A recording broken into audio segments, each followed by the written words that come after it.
저희가 수요일에는 뭐 하냐면 하나님을 경험하는 삶에 대해서 배우고 있어요. 여기서 하나님을 경험한다는 말은 내가 뭐 기도를 해가지고 뭐 이걸 이뤄내고 내 미래를 알고 이런 건 아니에요. 그냥 하나님은 살아계시니까 우리 안에 심지어 성령으로 계시면 나와 함께 하실 거 아니에요? 나는 그 하나님과 함께 살고 있다는 걸 난 알고 싶어요. 그 하나님을 누리고 싶어요. 이런 자세를 수요일 날 배우고 있습니다. 지금 계속해서 이어져 오고 있는데 오늘은 하나님은 목적을 가지고 말씀하신다. 이 주제로 다룰 건데 지금 계속 수요일에도 그렇고 주일에 신앙의 본질 다룰 때도 그러는데 하나님의 목적이 뭘까? 하나님의 방법은 뭘까? 하나님 그분은 누구일까? 이거에 대해서 좀 다루고 있거든요. 여러분 신앙은 뭐냐면 하나님이 누구인지를 아는 거고요. 그 하나님이 갖고 계신 목적을 아는 거고요. 그 목적을 이루기 위해서 하나님은 어떤 방식으로 그걸 이뤄가시는지를 성경을 통해서 또한 그 성령과 동행하면서 발견하는 거예요. 근데 우리가 옛날부터 그래도 이런 말을 많이 들었잖아요. 우리 하나님 목적을 위해서 산다. 이 목적이라는 말이 좀 부담스러우실 수가 있어요. 아, 나한테 뭐를 시키시려고 하는 건가? 그렇게 다가가시면 힘들어져요. 이거는 그게 아니고 하나님이 누구고 우리가 누구인지를 알기 원한다는 하나님의 마음이에요. 사람들이요, 자기가 누구인지를 모르기 때문에 다른 데 목적을 두는 거예요.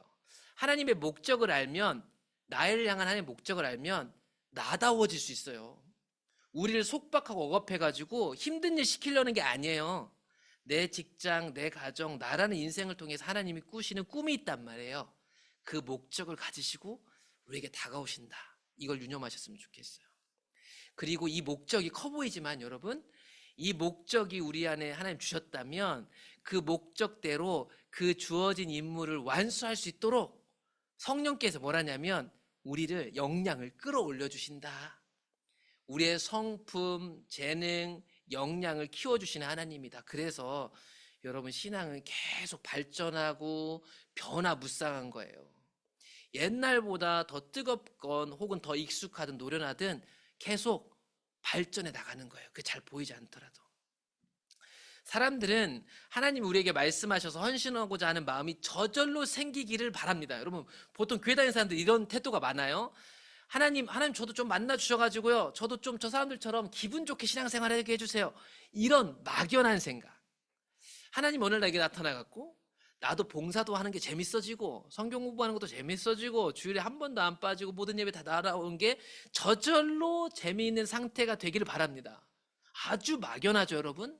그리고 아니면 말고 어차피 천국 가는데 예수 믿는다 난 동의했으니까 세례받으면 천국 가 하고 이런 일들은 일어나면 좋겠고 아니면 말고식입니다. 그러다 보니까 이런 설교를 들을 때도 아 그랬으면 좋겠다 하고 또 가서 까먹는 거예요. 왜냐하면 이렇게 실제로 절박하게 원하지 않으니까 그냥 되면 좋고 안 되면 말고. 만일 여러분들이 우리가 수요 예배 드리시는 여러분들에게 말씀드리는데 진짜 하나님이 나에게 말씀하시고 나를 인도하기 원하신다면 여러분들이 있는 그 자리에서 하나님이 뭘 하고 있는지를 깊이 살펴보시는 관심부터 있는지 쓸쓸하게 질문해 보세요. 그러니까 내 관심사 말고 하나님 우리 가정에 무슨 일 하고 계시지? 교회에 무슨 일 하고 계시지? 앞으로 내 인생을 내 젊음을 통해서 뭘 하고 싶으시지? 이거에 관심이 내가 있는지 없는지 그것부터 확인하세요. 대부분 없으세요. 대부분 없는데 교회를 다니면서 아 나도 하나님 말씀해 주셨으면 좋겠다 이렇게 생각한다는 거예요. 그러니까 안 들리죠. 혹여라도 하나님 어느 날 저렇게 보여주고 감동을 주시는데 아 저걸 하기엔 너무 힘들고 내 시간이 뺏기고 이런 말 왜 들으냐면 하나님이 뭘 하고 계신지에 관심이 없고 그냥 나한테 관심이 있기 때문이에요. 하나님은 성경 말씀이나 내가 기도할 때도 감동이나 혹은 내 이성으로 내가 환경이 문이 열리는 것들이나 혹은 교회 공동체, 우리 공동체 등을 통해서 우리에게 말씀하실 때 당신의 인생에, 여러분과 저희 인생에 목적을 가지고 말씀하시기 때문에 우리 인생을 잘 살펴보시면서 하나님이 내 인생을 가지고 뭘 하고 싶은지를 자세히 들여다보셔야 됩니다.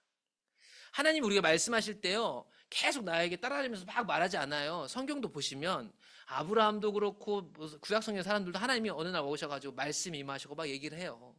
그 감동을 따라서 사는 거죠. 그러다가 막히고 자기 실수를 해요. 또 하나님 찾아오세요. 그런 개념인 거죠. 그런데 그런 하나님과 동행하고 싶다면 먼저 여러분의 목적, 내 계획과 내 목적을 내려놓고 하나님이 무슨 목적을 갖고 계신지 관심을 갖고 있나 살펴보셨으면 좋겠습니다. 오늘 우리가 본 말씀 보면요, 하나님이 아브라함에게 말씀하셨을 때에도 그래요. 12장 1절에 가보면 하나님이 아브라함에게 나타나신 거 아니에요? 아브라함에게 나타나 말씀하셨어요. 그 하나님이 신이 나타나셔서 나한테 한 얘기가 뭐냐면, 여긴 내 배경입니다. 그 당시 이거 떠나는 거는요, 되게 큰 위험 감수를 해야 돼요. 고향 친척 아버지 집, 그 당시에는 가족 공동체잖아요. 부족 공동체, 여기에 내가 먹고 사는 문제가 다 달려있단 말이죠. 여기를 떠나서 다른 사람들 사는 동네에 산다, 이건 완전 위협에 노출되는 거예요. 근데 하나님은 아브라함에게 떠나라고 하죠, 거기를. 그 대신 하나님이 보여줄 새로운 땅으로 가래요. 이거 자체가 엄청난 갈등을 일으켜요. 아브라함이 살고 있는 메소포타미아 대도시라니까, 좋은 도시예요. 거기서 아브라함 계획 안에 하나님 들어가는 게 아니고 하나님의 계획 안에 아브라함을 초청하셨어요. 아브라함 선택하신 이유는 뭐예요? 하나님 목적을 위해서. 그러니까 하나님 따라가야죠.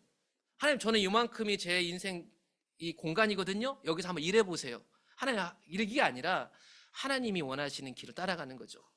하나님의 계획이 뭔지 오늘 우리가 읽은 본문에 나와 있어요. 하나님의 계획은 뭐였냐? 큰 민족, 숫자를 많이 불린대요. 부자 되게 하려고? 아니에요. 복을 주시려고, 복이 되게 하시려고.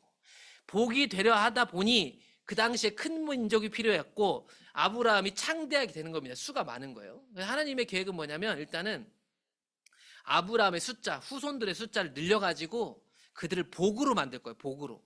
그래서 아브라함이 복인 것처럼 아브라함에 속한 그 언약 백성들은 복이 될 거예요. 그 복을 만드시려고 하는 거예요. 복을 왜 만드냐? 너 복 받고 잘 먹고 잘 살아가 아니라 네 복이 땅의 모든 족속에 복이 되게 하시려고. 이거는 뭐 그 사람 천하무적에서 이 사람이 저주하는 사람 다 저주하는 게 아니에요. 이건 저주 받게끔 한다는 얘기가 아니라 이 저주하는 것도 마찬가지. 전체적으로 보면 천하 만민이 아브라함과 아브라함 후손들처럼 복이 되게 하는 것이 하나님 계획이었다. 그러니 그 복된 아브라함이나 후손들하고 관계가 나빠가지고 저주를 받는다면 그들도 저주받아 끝나는 게 아니고 다시 그들과의 관계를 맺음으로 복으로 돌아오는 게 하나님 뜻이었다. 그러니 하나님의 뜻은 땅의 모든 족속이 복받는 것이다. 이게 하나님의 계획이었습니다. 이제 이렇게 하나님의 계획을 아브라함에게 얘기해 줬단 말이에요. 그러면 아브라함은 선택해야 돼요. 아, 이게 하나님의 일이구나. 그 말씀을 따라갈지 말지. 그러니까 오늘날 있잖아요. 우리는 신앙의 출발이 되게 이상해요. 교회 다니면서 처음에는 교회 생활에 적응하지만 내가 진짜 신앙을 해보려고 할 때는 도전이 있어요. 하나님이 내 가운데 뭘 할까에 대한 진지한 궁금증. 그걸 다 몰라도 그 진지한 마음을 가지고 세례도 받고 교회 생활에 깊이 들어가기 시작하는 거예요. 근데 오늘날 우리는 그렇게 하지 않잖아요, 대부분. 보시면 여기에는 큰 갈등이 필요했어요. 아까 떠난다는 거 엄청난 거잖아요. 아브라함이나 이 말을 듣는 우리가 반응할 차례였어요. 아브라함은 그 말씀을 따라갔어요. 하나님의 목적에 자신의 몸을 던졌다고요. 그때가 75세였습니다. 적지 않은 나이였어요. 그렇게 하나님은 자신의 계획과 목적을 아브라함에게 알리셨습니다. 그 계획과 목적을 이루기 위해서 필요한 역량이나 성품은 누가 키웠느냐? 하나님이 키워가셨다라는 것을 우리가 아브라함 일생을 보면 알 수 있어요. 큰 민족이 되려면 이 하나님의 계획을 아브라함이 알았잖아요. 따라갔어요. 아, 하나님이 이런 계획을 갖고 있구나 해가지고 하나님 따라갔단 말이에요. 그러면 거기서 뭐가 필요하냐면 큰 민족이 되니까 아들이 필요한데 아브라함이나 사라나 대대로 지금 계속 불임 상태였어요. 나이는 들어갔고 아들을 낳을 수 없다는 것을 사라는 생리가 끝나면서 알고 있었단 말이죠. 근데 아들이 태어나야 돼요. 근데 아들이 안 태어나죠. 아들이 안 태어나니까 믿음으로 따라왔지만 아브라함은 어떻게 생각하냐면, 아, 나는 자식이 없겠구나. 하나님이 하신 약속은 내가 양자를 드려야겠다 생각해가지고 자기 종 중에서 아들처럼 아끼는 믿고 신뢰하는 엘리에셀을 자기 후계자로 생각합니다. 이게 여러분 고향 친척 아버지 집을 떠난 아브라함의 15장의 믿음이었어요. 하나님이 나를 복되게 만들겠대요. 숫자를 많이 만들어서 천하만민이 복받게 하겠대요. 그거 따라왔는데 안 믿기는 거예요. 못 믿으면 못 가거든요. 그러니까 이 상태까지 보면 아브라함은 하나님의 목적을 이룰 만한 역량이 안 되는 사람이에요. 죄송하지만 우리보다 훨씬 낫지만 여기까지 보시면 역량이 안 되는 거예요. 자식이 없으니까 자기 생각을 가지고 자기가 아끼는 이 종을 양자로 삼으려고 했으니까요. 여기서 끝나지 않았어요. 우리가 잘 알듯이 16장에 가보면 하나님이 아니다, 그 종 아니야, 너에게 태어날 거야 하니까 또 이 사람이 16장에 가면 조바심을 내죠. 머리를 씁니다. 아, 나한테 아들이 분명히 날 거래. 근데 사라는 생리가 끊겼어요. 이 사람들이 머리를 쓴 거죠. 사라가 먼저 쓰죠, 뭐 머리를. 아, 내 여종 하갈을 넣어서라도 아브라함의 씨를 받으면 하나님의 계획이 이루어지겠구나. 그게 하나의 목적이구나. 완전히 오판을 하죠. 그때가 아브라함이 하나님 따라서 나와서 10년 동안 살았을 때요. 그러니까 10년 동안 아브라함은요, 여전히 자기 생각, 그 다음에 인본주의로 하나님의 계획을 이해하고 있었어요. 그러니까 우리는 전체를 보니까 이 하나님의 복을 알지만 아브라함은 아직 그 복을 실현하기에는 역량이 한없이 부족해 보였어요. 우리가 볼 때는. 죄송하지만 멀리서 보니까 보이는 거예요. 그런데 21장에 보면 드디어 아브라함이 100세 돼서 25년 만에 이삭을 낳죠. 25년 만에. 그럼 25년 하나님 따라온 거예요. 과연 이제 아브라함은 그 복이 되었을까? 그리고 그 복이 되어야만 후손들한테 복이 되게 할 거 아닙니까? 100세 때 아들을 낳았습니다. 그런데 우리는 22장에 가면 실제로 변화된 아브라함을 만나게 되죠. 잘 아시잖아요. 22장에 가보면 그렇게 25년 만에 어렵게 얻어가지고 한 10년을 키웠습니다. 그러니 하나님 따라온 지 35년, 40년 돼요. 그리고 하나님이 나를 복으로 만들기 위해서 이 아들을 주셨단 말입니다. 그런데 하나님이 이 아들을 나한테 죽여서 바쳐라 했단 말이에요. 그런데 이 말을 아브라함이 받아들이죠. 이 앞에 인본주의나 이 자기 종 양자 삼을 생각했던 아브라함은 이런 사람이 아니었어요. 우리가 알던 사람이. 완전히 다른 사람이 돼 있었어요. 어떻게 이렇게 할 수 있었을까? 신약성경의 히브리서가 이거에 대해서 얘기를 해요. 그가 왜 아들을 드릴 수 있었는가? 이 독자 이삭을. 그에게 하나님이 이미 말씀하시기를 내 자손이라 칭할 자는 이삭으로 태어날 것이다. 그러니까 이삭으로 네 자손들이 생겨날 것이다. 이렇게 하나님이 말씀을 하셨더니 그 당시에 아브라함은 하나님이 이 이삭을 바치라고 하나님이 하셨으니까 하나님 말씀대로 이삭을 바치면 하나님은 이 이삭도 살리실 수 있는 분이라고 믿고 있었던 거예요.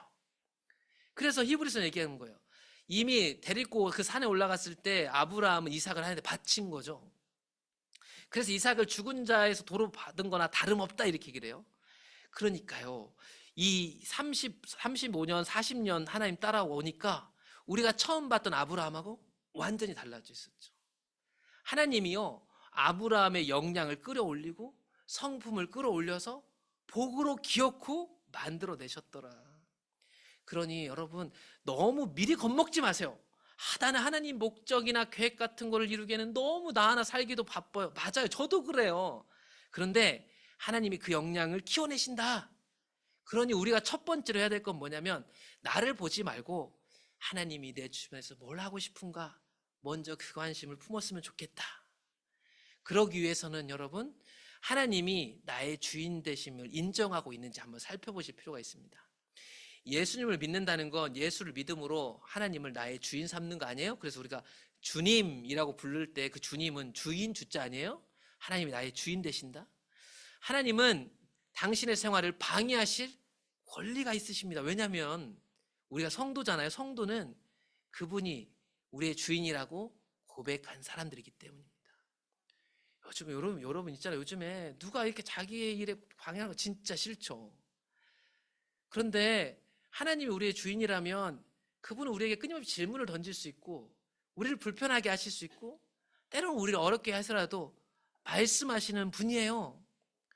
우리가 하나님을 주인으로 모실 때 우리는 하나님께서 언제 어느 때라도 원하시는 때에 우리의 인생에 들어오셔도 된다는 권리를 드린 겁니다. 예. 그러니까 교회 생활을 하면서도요, 어려운 일을 당하고 불편한 사람들이 와도 왜 참는 줄 아세요? 성격이 좋아 참는 게 아닙니다. 우리의 머리가 주님이시니까 주님이 저 사람을 내게 허용했다면 그게 주님이 내 인생에 개입하는 권리겠거니 하고 원수를 받아내는 거예요. 잘 안 되죠. 그래서 하나님한테 간구를 하고 도움을 요청하고 안간힘을 쓰는 거예요. 그런데 그 근본적인 첫 번째 이유는 뭐냐? 그분이 우리의 주인이시기 때문에. 여러분 주인이니까 내게 줬다가 뺏어가 억울해하지 마세요. 그분이 우리의 주인이니까. 그분이 뺏어간다는 얘기가 아니에요. 그분이 우리 생활에 관여하실 수 있는 권리가 있다는 걸 기억하셔야 내 주변에서 일하고 계신 하나님이 보이기 시작할 거예요. 주인이 원하시는 일은 뭘까? 마태복음 25장에 보면 달란트 비유 잘 아시잖아요. 주인이 원하시는 건 내게 주어진 그 역할 안에서 착하고 충성된 거예요. 5달란트 받았냐, 2달란트 받았냐, 1달란트 역량이 얼마냐는 중요하지 않아요. 하나님 우리의 역량을 잘 알고 있죠. 그 대신 그 역량을 최대치로 하나님이 끌어내시죠. 그 주인을 따라서 그 주인께 착하고 충성되게 행하는 것이 주인이 원하는 것, 하나님이 원하시는 거였더라. 그게 달란트 비유의 핵심 아닙니까? 주인이 누구인 줄 알고, 그 주인이 내게 맡긴 것이 얼마나 귀한 줄 알고, 주님의 목적과 의도를 알아서 내게 맡겨주신 그만큼의 분량으로 착하고 충성된 종으로 감당하는 것, 그것이 우리는 대단한 일이지만 하나님 입장에서 볼 땐 아주 작은 부분의 일이었다는 것, 소중하지 않다는 얘기가 아니라 그렇게 작은 일에 충성한 자를 하나님이 더 많이 맡기시는 주인이 아니겠냐고 달란트 비유가 얘기하는 거잖아요. 그래서 여러분, 우리의 삶이 크고 작건, 지금 내가 나이가 많든 힘이 있든 없든 우리는 다 매우 중요한 자리에 있다는 걸 기억하셨으면 좋겠어요. 우리를 향한 목적이 있고 우리의 삶이 작아 보여도 거기서 우리가 감당해야 될 일들이 있고 거기서 착하게 충성되게 주인의 뜻을 따라서 사는 것이 하나님 원하시는 거다. 그러므로 질문해 보셔야 돼요. 하나님 믿는다고 할 때는 그분이 나를 변화시키도록 주도권을 내어드리고 있는지. 오늘날 교회 와서 전혀 변하고 싶지 않은 거예요. 사람들이 전혀 변하고 싶지 않으니까 목사도 내 마음에 들고 안 들고가 중요해지는 거예요. 그게 중요하지. 목사가 나쁘면 안 돼요. 나쁜 목사가 요즘 많으니까 이런 말 얘기를 오해하지 마세요. 그런데 목사를 보지 말고 주님을 보셔야 돼요. 주님을. 예. 주도권을 내어드리면 감당이 돼요. 어렵지만 쉽지 않지만 하나님이 주인이시니까. 근데 내가 주인인 사람은 그게 감당이 안 되는 거예요. 누가 정지하는 게 아니에요. 내가 주인이기 때문에 저 사람이 마음에 드네 안 드네가 내 아래 먼저 들어오는 거예요. 먼저. 말씀드렸잖아요. 여러분들이 완벽한 것 같지만 여러분 주변에도 여러분들 마음에 들어하는 사람도 있고 싫어하는 사람도 있습니다. 그런데 그런 여러분들을 교회 안에서 왜 용납하는 줄 아세요? 주도권이 하나님께 있다는 것을 믿고 싶기 때문일 거예요. 마찬가지, 누군가로 인해서 고통당하고 힘들다면 마찬가지예요. 나도 내가 하나님께 주도권을 드린 게 아니라 내가 주인인 것이 많기 때문에 그런 현상들이 나타나는 거예요. 그러므로 여러분의 주인이 지금 누구인지 확인해 보는 것이 시급합니다. 한국교회는. 게다가 그 주인이 나에게 생명도 주셨고 시간도 주셨고 돈도 노력도 재능도 다 주셨단 말이에요. 이것을 어떻게 무엇에 사용하고 있는지 한번 골똘히 생각해 보세요. 저 이거 헌금 얘기가 아닙니다. 여러분, 헌금 얘기가 아니에요.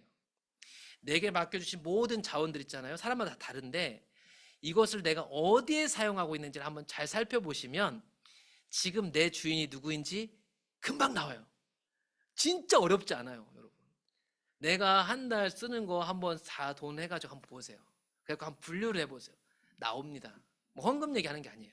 나와요. 내가 어디다가 지출을 하고 있고 뭐에 신경을 쓰고 있고. 이게 보면 인정하고 싶지 않지만 대부분의 사람들이 자기가 주인 돼서 내 삶을 계획하고 내 목적을 이루고 살아가는 경우가 태반입니다. 그러면서 교회 와서 은혜를 받고 싶대요. 어떻게 받아요? 하나님이 주인이셔야 은혜를 주죠. 그러니까 하나님한테 은혜를 못 받으니까 누구한테 은혜 받으려고 그래요? 목사한테 은혜를 받으려고 그래요. 이거 제가 핑계대는 게 아니에요. 이거 진짜 이게 성경적인 신앙이 아니라서 그래요. 그래서 오래전부터 우리가 목사 손잡으면 은혜 받고 목사 설교 은혜 받고 목사의 친절함에 은혜 받고 신방에 은혜 받잖아요. 그게 나쁜 건 아닌데 하나님이 주인이 아닌 상태에서 내가 주인 돼가지고 끊임없이 그걸로 은혜를 받고 있었던 거예요. 그래서 우리가 병들었어요. 그래서 다 병들었어요. 목사 아니면 하나님도 못 만나나 봐요. 목사가 설교 안 해주면 하나님의 은혜도 못 누리는 사람들 됐잖아요. 이게 다 여기서부터 오는 거다. 저는 원인 진단해드리는 거예요. 다윗의 경우를 볼까요? 다윗은 이미 10대 때, 우리 다 읽었으니 잘 아실 거예요. 10대 소년 때 왕이 될 것을 알았고 하나님이 그 사무엘을 통해 가지고 너는 왕이 될 거야 기름을 부었단 말이죠. 그런데 이 10대 때 왕이 될 걸 알았던 다윗, 게다가 골리앗까지 물리쳐도 엄청난 성공적인 이력을 갖고 있고 사울 옆에 갔잖아요. 사울 맘만 먹었으면요 단칼로 반역을 일으킬 수 있었던 것도 다윗 아니에요? 하나님 왕이 된다고 했는데 왕이 될 기회가 많았죠. 그때마다 다윗은 도망 다니면서도 어떻게 해요? 하나님이 기름 부음 받은 자 내 주 사울왕을 치는 것은 여호와께서 금하시는 것이다. 이거 왜 그랬어요? 다윗이 막 착해서요? 아니에요. 다윗이요, 아까 앞에 본 것처럼 자신의 주도권을 자기가 갖고 있었던 게 아니고 칼자루를 하나님께 갖고 있다는 걸 인정했기 때문이에요. 뭐 다윗을 되게 고귀한 인물로 만들었고 나는 저렇게 될 수 없을 거야 하시면 안 돼요. 다윗 나중에 밧세바한테 하는 거 보세요. 그게 우리랑 똑같아요. 그런데 다만 다윗이 달랐던 건 뭐냐면, 실수하고 넘어지지만 내 주도권을 내가 아니라 하나님께 드리려고 몸부림쳤던 사람이에요. 목숨 걸고. 이 사람 지금 안 주면 저 사람 날 죽이거든요. 근데 하나님께 주도권을 내어드릴 수 있는 믿음을 가지고 있었다. 그래서 10년 이상을 기다려서 왕이 됐다. 여러분, 만약에 여러분이 다 입장이 됐다고 치십시오. 기다렸겠어요? 저도 못 기다렸을 것 같아요. 예. 저 죽이려고 했을 때 먼저 칼 뽑아 죽였을 것 같아요. 근데 다윗이 기다렸어요. 왜요? 하나님의 주도권을 인정했으니까.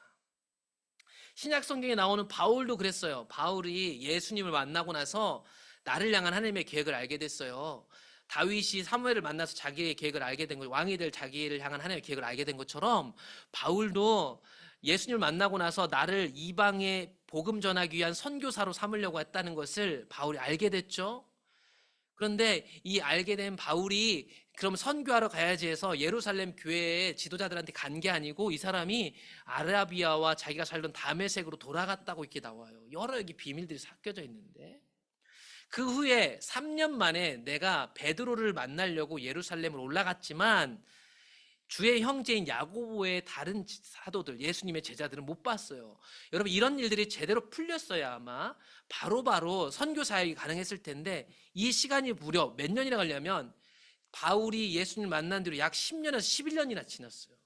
우리가 성경을 시간이 잘 안 나오니까 모르는데 다 이렇게 사도행전하고 서신서들을 비교해 보면 바울이 그런 사명을 받고 이 예루살렘 교회로부터 이 선교 사역을 이렇게 허락받고 간 것은 그로부터 10에서 11년 지난 것이다.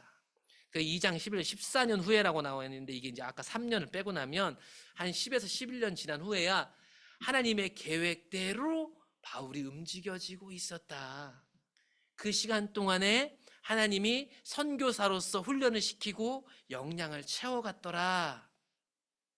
하나님께서 당신을 위해 이런 준비의 시간을 투자하시는 걸까요? 아니래요. 나 개인의 복리를 위해서 투자해가지고 뭐 뽑아먹으려고 하시는 게 아니에요.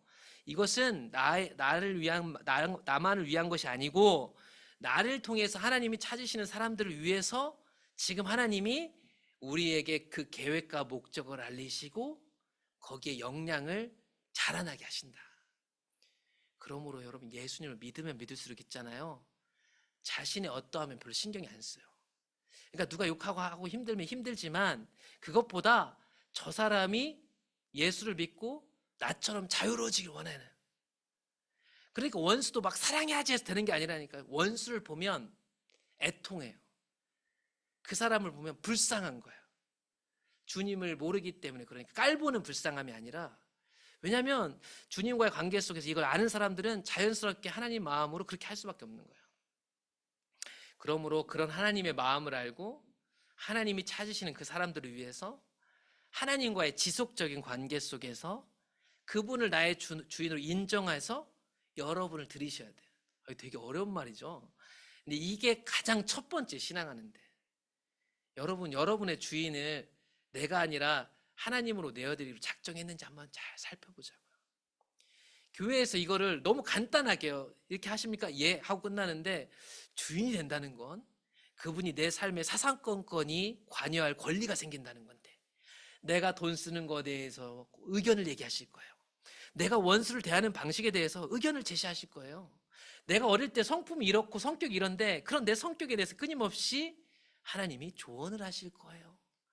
내가 과거에 받은 상처가 있어서 내 발작 버튼이 있어요. 나를 갑자기 화나게 하거나 힘들게 하는 게 있어요. 그때마다 하나님은 왜 그런 거니? 라고 나에게 불편한 말씀을 하실 수 있는 주도권을 인정하는 거예요. 예수 믿는 건. 그렇게 돼 있는지 한번 확인해 보셨으면 좋겠습니다. 그러면 당신을 통해 찾으시고자 하는 사람들의 인생이 바뀌는 거예요. 그때부터. 물론 우리의 계획처럼 모든 사람들이 다 바뀌었으면 좋겠지만 그것도 우리의 욕심이죠. 다만 하나님을 따라가다 보면 내 주변에 있는 사람들이 한둘이라도 진짜 인생이 바뀌는 것을 보기 시작할 겁니다. 내 자식, 내가 먼저 사랑하는 사람이 바뀌기 원했지만 그게 아닐 수도 있겠지만 분명히 어디선가 그런 사람이 생겨나요. 그 사람들의 주인이 되셔서 그들의 유일한 필요가 되어주실 것이고 그 외에 필요한 것들로 이제 하나님이 채워주시는 거예요. 그게 하나님이 우리를 부르신 목적이죠. 정리해보면 하나님께서 내게 말씀하시는 바로 그 순간에 하나님은 우리가 응답하기를 원하고 계세요. 하나님이 내게 말씀하시는 바로 그 순간이 하나님의 시간이니까 미뤄두지 마세요. 하나님은 내게 그런 계획과 목적을 알려주신 다음에는 그 임무에 맞도록 나를 하나님이 키워가시니까 먼저 겁먹지 마세요. 하나님이 내가 그렇게도 못하는데 내 걸 다 뺏고 야 시간도 돈도 다 내 거다 이런 분이 절대 아니라는 거. 교회 오래 다니는 사람들 중에 그런 오해가 진짜 많더라고요. 제가 만나고 있는 젊은 부부도 그래요. 부모님이 회심해가지고 완전히 바뀌어진 걸 본 거죠. 그래서 예수님이 진짜 있는가 보다 싶은데 우리 엄마 아빠가 이전에 살던 삶하고 다른 삶을 사는 걸 보니까 나도 저렇게 사는 게 지금 현재 나는 회심하지 않았는데 뭔가 부담스러운 거예요. 내가 갖고 싶은 걸 다 포기해야 되고 제가 그런 게 아니라고 그렇게 설명을 해도 아직 이 비밀을 모르니까 두려운 거죠. 두려워하지 말고 먼저 하나님의 목적을 알고자 하는 마음을 가지고 주도권을 내어드려 보세요. 그분은 나의 주인이시기 때문에 나의 생각과 생활에 대해서 방해하실 권리가 있으니까 그분을 한번 인정해 보세요. 그러면 그분이 뭘 원하시는지 잘 보이기 시작할 거예요. 그동안은 내가 딱 방어막을 쳐놓고 한번 말씀해 보세요 하니까 안 들렸던 거예요. 이제 여러분 방어막을 내려놓으세요. 하나님 무엇이든지 하나님이 나의 주인이시니까 말씀하실 수 있는 권리가 있으니까 한번 말씀해 보세요. 이런 자세를 한번 신앙해 보시라는 말입니다. 그러면 하나님 뭐가 말씀하신 들리실 거예요. 내가 하나님을 주님으로 모시는 것은 하나님께서 언제 어느 때라도 원하시는 때에 나의 인생에 들어오실 수 있는 권리를 드리는 것입니다. 이걸 모를 때는 사람들이 길을 헤매고 힘든 거죠. 그분이 들어오시면 그 다음은 그분이 키워가실 테니까 여러분 이것부터 한번 해보셨으면 좋겠어요. 그분은 결코 우리 힘들게 하시는 분이 아니니까 그분을 따라가는 것이 참 생명의 길이니까 그렇게 한번 수요일에 하나님을 경험하는 사람 배우는 것처럼 한 번씩 또 남은 한 주 한번 하나님을 경험하기 사모하는 마음으로 하나씩 하나씩 살펴보시면 좋을 것 같습니다.